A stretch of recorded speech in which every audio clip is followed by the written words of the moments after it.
What is up, everyone? DJ Nubis here with you on the Metal Time Radio podcast with my good friend and fellow co-host of some of my shows, Mr. Kevin Lambert of the Entertainment Headquarters. Thank you for being here, sir. Thank you for having me. And we're doing it again, but this time we're going to talk a little bit about Udo Kier, who unfortunately at 81 passed away today. But he was definitely much like Tony Todd and a lot of other horror icons. Just he was up there in that list of great actors that we've seen over the course of 5 decades or more. Just a wonderful actor. What is some of your earliest memories of seeing him on film? Well, of course, you said it before off camera. As you know, I'm a huge vampire fan. Huge fan of that genre. And of course, one of the first earliest times he made his presence felt on screen was in the film that was associated with Andy Warhol, which is the vampire movie that he partaked in. Blood of Dracula. Yeah, Blood of Dracula. And he also did, I forgot the Frankenstein one. What was the name of the Frankenstein one? Flesh for Frankenstein, I think. Yeah. Well, of course, very unique film, that the Dracula one. But then there was something about him in his presence and about his overall, his presence and chemistry on screen. He delivered something different. And, as his career progressed, he always had, many people could probably say he was typecast in a lot of the villain roles that he did. But at the end of the day, he was cast in those roles because he had something unique. He was from Germany. So obviously anyone who needs to play a German, villain, a Nazi, whatever it may be, he was the perfect person. And he always delivered the roles amazingly with his presence. And I also talked about this off camera as well. 2 films that I really enjoy that are just like low budget or medium budget, like cult classics now, is Iron Sky, where he plays, it's where they've got the Nazis on the moon. And obviously he plays the leader, and he just calms up the camera. He just takes that role so well. And he also, in the second one, he plays, I think, Adolf Hitler as well in the second one. I think he did like a double role. It was fantastic in that. Also, you showed a clip there from Johnny Memento with Keanu Reeves. Yeah, amazing. And of course, you've showed also there him in Ace Ventura, so he did try his hand at comedy. And another film that wasn't shown there, but another one that he did make his presence known, was in Blade. I did have a scene in there from Blade, yeah. Oh, I couldn't. I must have missed it. He was just sitting at the table with the rest of the vampires before Ross comes in and talks shit. Yeah, he had a nice list, a healthy list of films he was in. Some of the more standout ones of Mark of the Devil, as we talked about, Blood for Dracula. Has like a smaller role in Suspiria. Ace Ventura, you brought up. He was even in the campy Barbed Wire with. I was going to say Barbed Wire, yeah. Blade, Shadow of the Vampire, Blood Rain, which I've never seen, but I know it's based off a vampire, almost like a female Blade in some ways. Yeah. He also appeared in Zombies, Halloween, as well as Argento's Mother of Tears. But the other thing is I thought was always fun was during the late 90s, being into Korn like I was, the band Korn. Mm-hmm. He was in the video for Make Me Bad with Bridget Nielsen, who was in Beverly Hills Cop 2 and stuff like that. So that was always kind of cool to see him on a music video. And he's basically, again, being like a villain, just portraying like a mad scientist. So. I most recently as well saw him in a film. As you know, there is a horror series called The Puppet Master. Yep. With the little puppet. Like I say, we're going back to his roots, back to Germany. He was in a Puppet Master film. He played, what was he called? He played Andre Toulon, who was the creator of the puppets. And that Puppet Master film was Puppet Master, the Little Rain, which yeah, I think it's because I think he might have been in two of them. I'm trying to see because I know it was in here somewhere, but so he was in Puppet Master, The Littlest Reich. Yeah. And I think he might have been in another one. I'm just double checking. I can't remember. I've only ever think I've seen him in one, but so maybe it is just one. I thought maybe he was in a different one as well. But like you say, he goes back to his roots. Mm-hmm. And also, wasn't he in Rob Zombie's Halloween? Yep. He was, yeah. I'm sure he was in Rob Zombie's Halloween. Yeah, he's been in a lot of different things, and he's even been in a lot of TV series for not cameos, but just different roles in TV series and stuff like that. He's got, I think in all, I think he's got around 200 film credits. So quite a successful career, for what he's been able to do. Yeah, and that's really the thing too. Is like you said, it is funny because he got typecast as like villainous roles, but then it's like either he's a villain or he's like some sort of professor. Like he does like a role of like a tutelage type of thing. So he never got in between. But there's like this picture, and I don't know if you ever pulled up on your end, but there's a clip from like a still from Flesh for Frankenstein, and I look at him like, dude, you almost look like James Bond there. Yeah. Yes. He's like I say, I remember him like as you seen, like I say, he's done a lot of like horror. He's connected well with the vampire genre. He's done a lot with that. Because if you look at his face, and because he is European, he is from Germany, he does have like that old school vampire look to him. Yes. So it makes perfect sense that he would be cast in those roles. And which is probably only unfortunate because I think if they rethought it out with the Blade stuff, is like I wouldn't have killed him off right away. I probably would have let him kind of live through the trilogy because he's such a good character. Yeah. And so I kind of hated that they had him killed off, but he has that presence that you like. When it comes to like, as you said, like a vampire type character, he just has a presence on film that stands out. Yeah. And like you say, he knew Andy Warhol, who were infamous for, that, career as an artist and all that, got involved with him and had an illustrious career with him. He probably made his way to Studio 54 a few times. I could just imagine during that time. So I learned, like, I did not know. I know people are going to say, "You goddamn New Anubis, you're stupid as fuck," but I didn't know he was gay. Did not know. Well, it doesn't matter. No, it doesn't. But that's the thing. Like, I just, like I said the same thing about Ian McKellen because, and of course, NECA was giving me a hard time. He's like, well, you don't have to be super feminine to be gay. I'm like, well, I know this. But, you grow up and you watch people and you're like, I just would never pegged him to be gay. Yeah, it's the same with Luke Evans, who was in Dracula Untold. Yeah. And so but it's not a problem. It's just that I thought, wow, it's like you just wouldn't see it. And so it's kind of interesting.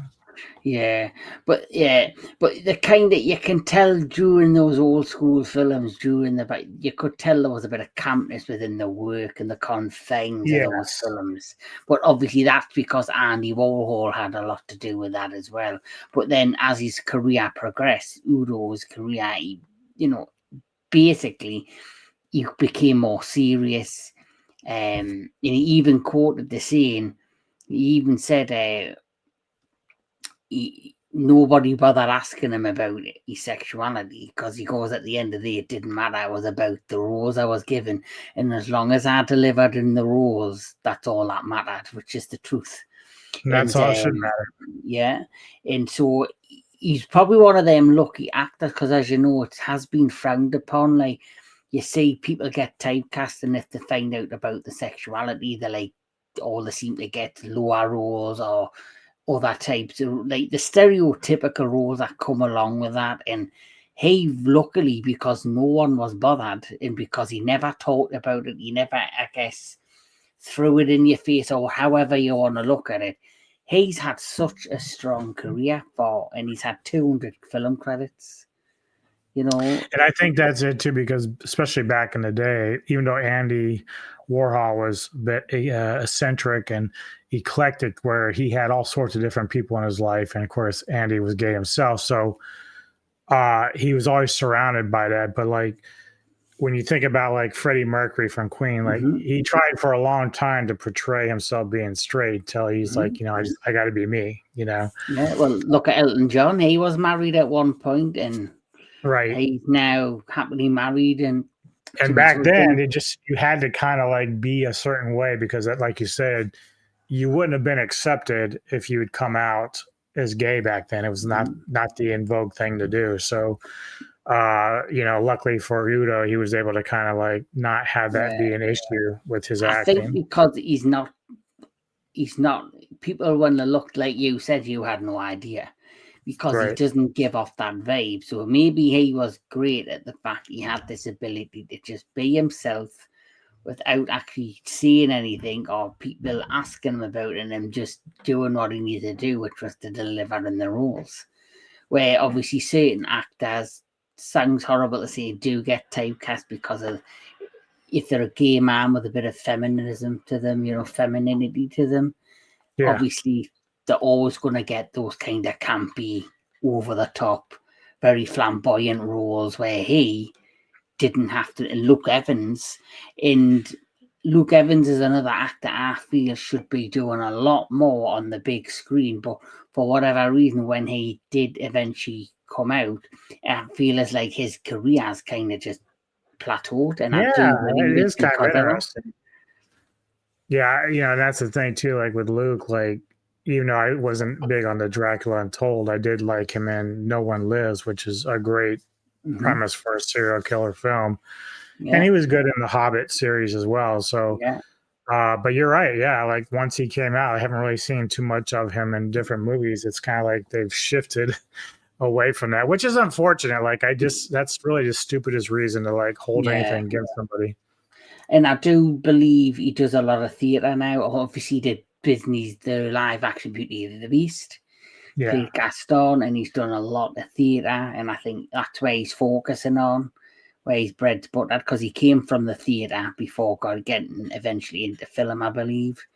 And we'll look at Hugh Jackman. He started off in theatre, and then he got the role of a lifetime of Wolverine, and he's never looked back.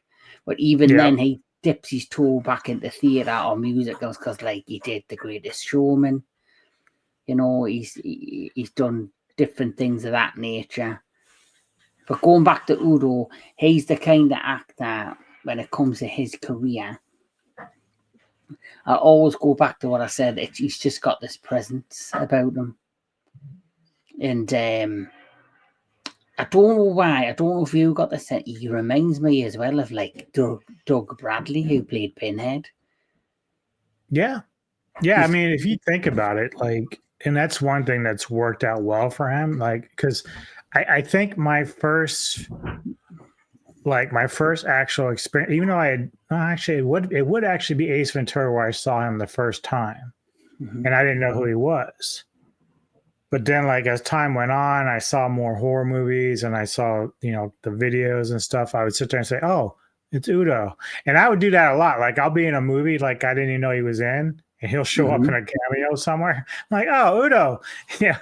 So it's one of those things. That's what you used to do with like Doug Bradley. If you see Doug Bradley in a film, you do the same thing. Yeah. Especially like we did the Pumpkinhead series. He made his appearance in there. I didn't even know he was in that series until I seen the name on the door, and the next thing you know, he was in. And he was the best part about that film. And didn't he recently, the last thing he did, I haven't seen it yet, but I think you've reviewed it, the Exorcist film. Yes. Yeah. Yep. Doug was great in that. Yep. Yeah. So the other thing I think is interesting too, because it says that he's born in Cologne. I'm not sure where that's at, but towards the end of Cologne. World War II, Yeah. and the hospital he was at, like moments after his birth, was like bombed by the Allies. Like that's crazy. Like just how close. Yeah, he's been very lucky. And But Cologne, he also moved to London where he learned English, which is pretty cool. Yeah. Cologne's in Germany because I know a lot, because I know it has one at, like, obviously I know somebody that's going there actually this week because they have one of the best traditional Christmas markets. So it's absolutely gorgeous. So I'm going to Prague next year for 4 days, but I hear the Cologne's supposed to be spectacular. Where is that? Is that like a pretty well-known spot in Germany, as opposed to like Berlin and all that? It's Berlin obviously is the main, I would say, attraction, but Cologne's more tranquil. It's more like the countryside-ish. It's got lovely scenery and mountains and forest, and inside the village and that you've got bridges, you've got museums, you've got fantastic architecture. I think it's there a river. I think there's a river near Cologne. The Cologne Cathedral, which I think is Great Saint Martin Church. That's supposed to be absolutely, when it's all lit up on a night time, it's supposed to look, really beautiful. Yeah. So I'm trying to see who this guy is because that name sounds familiar. So yeah, so he's the actual godfather of Lars von Trier's daughter Agnes. So the guy that actually directed Antichrist with Willem Dafoe, which is an incredibly good film. I guess he's really close to that director in the sense that he's a godfather for his girl. So that's pretty cool. But yeah, it says he does really enjoy doing vampire characters and stuff. So that made sense why he would do Blade and stuff like that. Yeah. Well, I'll be honest, if I was an actor, I'd probably be typecast. There's Kevin, there's a vampire, all right. Tell them I'll be there on Monday. That probably would be me too, though, because like even they said, yeah, we got this werewolf role for you, Anubis, but the werewolf looks like shit. I'm like, I don't care, I'll be there. Yeah. You can star in the sequel to Wolf of Snow Hollow. There you go. Yeah. Yeah. But yeah, I mean, that's basically pretty much all we really got to say, because I mean, unless you dive into all his films and per se, like you'd be here forever. Just the guy's just has so much stuff, but it is nice just to kind of reflect on his life and what he did and his impact, which really the impact is the biggest thing, because like we talked about with Tony Todd and Sid Haig, how much they were important to the horror genre itself. Yeah. And Udo's just another one. He's got a reputation of being, a cult actor. And that's when you look back at your career, when he started his career, he probably never knew the impact he's probably made, and he's definitely one of the prolific cult actors out there with the 200, like the 200 performances. I was reading something before where like all the intimate details of his relationship, he's like friendship with Andy Warhol, which led to his kind of this career into film. And then basically each film he done, like I say, I've known to see actors perform in a movie. The movie's been terrible, but there's always been one person who stands out, and he's always been the one that stood out. Yeah. like you mentioned, Blade. You wish he had been in the full trilogy, but unfortunately that wasn't the case. But why? What was the reasoning? You would have loved to see him in all three films because of his presence and because of the performance and because of the character was so intriguing that they should have delved into it a bit more. Yeah, like obviously the dynamic of Deacon Frost and of course Udo's character was a lot of tension. Deacon was a vampire that wanted just to get back to basics of having humans be food, and the way that Udo and the rest of the nobles went about it was they figured they had to work with the human race in order to survive themselves, to be a part of that society. But if you looked at the film, you would see that Udo's character being the head of the table, being like one of the elder vampires, that he was an impact for a long time. So obviously Blade was such a fast-paced movie, you're not going to get too many fleshed out characters. But it would have been nice to see Udo's character kind of like last throughout the trilogy before biting it, and just maybe have Deacon kill off one of his, other guys or something. Yeah, there's another film I forgot about. He also was in Nymphomaniac Volume 2. Yeah, that's a crazy film. Those two crazy films as well. Yeah, that's what I mean. Like the roles he went for were always out there. Mm-hmm. That's why he's got the reputation of being just a fantastic cult actor. Yeah, he wasn't afraid to do anything. That's what's fun about it. He just had fun with his career. But that's the thing too, right? Because you and I have talked about this before. He's a very versatile actor that can do a lot of different things, but he has like a genuine love for horror. And sometimes we see actors and actresses that done horror, but they don't really go back to it because they're not big fans of it. And so when we were talking about, in our other stream about, actresses like Millie Bobby Brown, how they're not really that interested in the actual plot of the story and actual characters. They just want the payday. Udo wasn't like that. Udo had like actual interest in the horror genre. It didn't matter how big or small his role was. He'd always brought 110% to the character. And that's pretty much how Doug Bradley is too. Like a lot of these guys that were into the horror, they actually live and breathe it. And I can appreciate that. Yeah. Well, just reading a quote that he said, this is why he loved playing villains. He's put, the villain is the character that the people will always remember. True. That's one quote.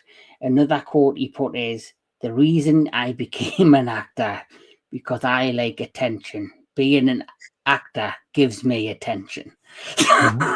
He's being honest. Yeah. Then he has another quote. I tried all my life to be a normal person, but normal is boring.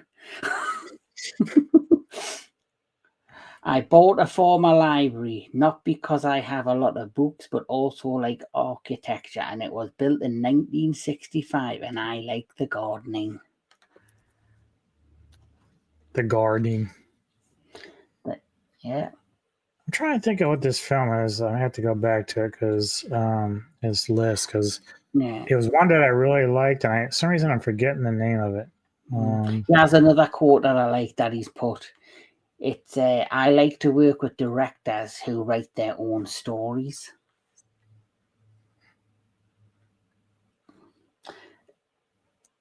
And then this one, because he is German, he's put, I don't mind playing Nazis, but I'll only play them in comedies. I wouldn't play a serious Nazi. Yeah. And really, when you think about it, the roles that he has done have always been like basically parodies or mocking, Nazis in general. So he'll take the role seriously, but he's not like one to say, oh yeah, I really love Nazis. The only role he didn't get, which was one of his career ambitions, he wanted to play a Bond villain. Oh, and he would have been so good. Yeah, he would have been so good. Yeah, he goes, one of my dream jobs would be to play the villain in a James Bond movie or opposite Arnold Schwarzenegger. I like everything exaggerated. I never even really thought about that, but dude, he would have been such a good Bond villain, dude. Oh my god. And speaking of what the last one of the quotes that I quoted on saying that he won't play serious Nazis, he only likes to play Nazis in comedies. That's perfect because he did Iron Sky, which is a cult film. He played dual roles. He played Adolf Hitler and the same character in the sequel. Which after we're done this, I'm going to watch them because one, I'm off this week. Two, I need something to laugh at, and Udo's gonna bring the good laughs for me. I can't find that film, but I know it's Something Hill. Do you remember that film? Something Hill. Yeah. Now, granted, his IMDb or at least on Wiki, like it could be listed under a different title, but what the fuck was that called? It's something like a hill film. Yeah, the Hill's in the title somewhere. And I'm pretty sure he's in it. Is it the one where what started his career, The Hills of Idaho? No. God damn, dude, this sucks. People are gonna be like, dude, you should know this. I'm like, I know I should know this. Let me see if I can go into IMDb. Is it an independent movie or was it one of his main? Well, it was definitely a film, I believe, from the late 70s, I think. Late 70s. Let's have a look. So, yeah, I'm trying. There's Flesh of Frankenstein, The Last Word, Story of O. God, I'll need to watch this film. Spermula. Yeah, I was looking at that earlier. I was totally looking at that. I was like, oh my god. Spermula. Spermula. That's like Orgasmo. Yeah. So I'm just looking at the concept. It's an erotic fantasy film. Yeah, well, it sounds like one. Starring Canadian supermodel Gaily Haddon. I have no idea. Maybe it's not the same dude.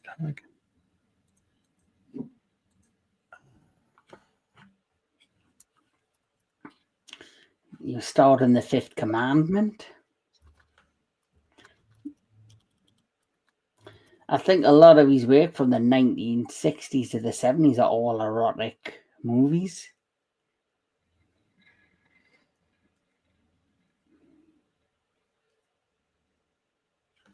I must have confused with another guy, I guess.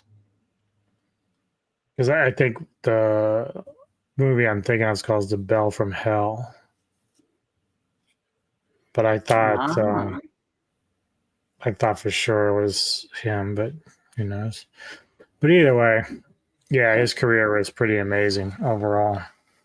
He's had a very fulfilled, exciting life by the looks of things, from Andy Warhol to Studio 54 to all these cult classic horror films to some comedy films. So I think that, when it comes to anybody, you just hope that when the end comes that you're fulfilled with what you've achieved in life. And I think he's very much set out and done what he's wanted to do. I wish, though, after reading that, he'd played a Bond villain. Yeah, dude. I don't know why I've never even thought about it before, but yeah, he totally fits that. Like even his, like I said, his character from Blade. You take out the vampire aspect, and that's a perfect villain for Bond, the way he portrayed it.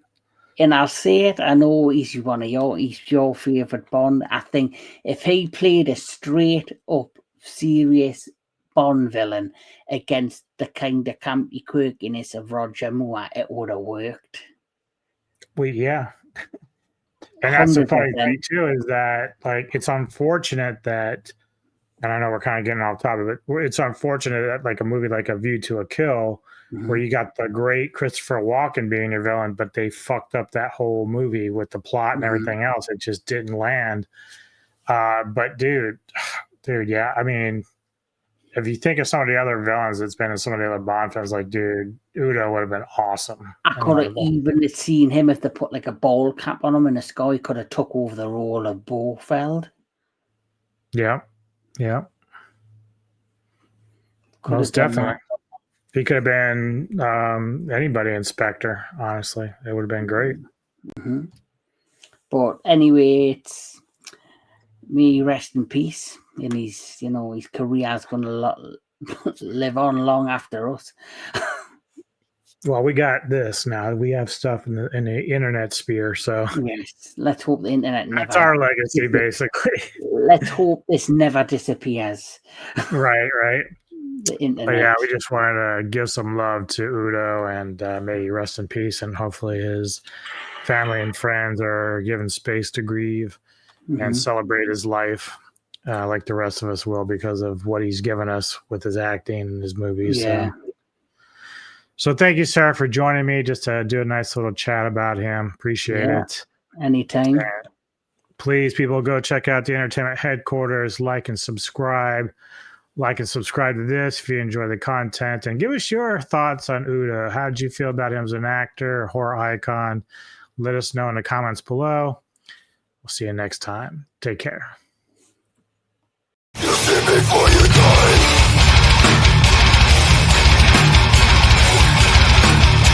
Find the blood.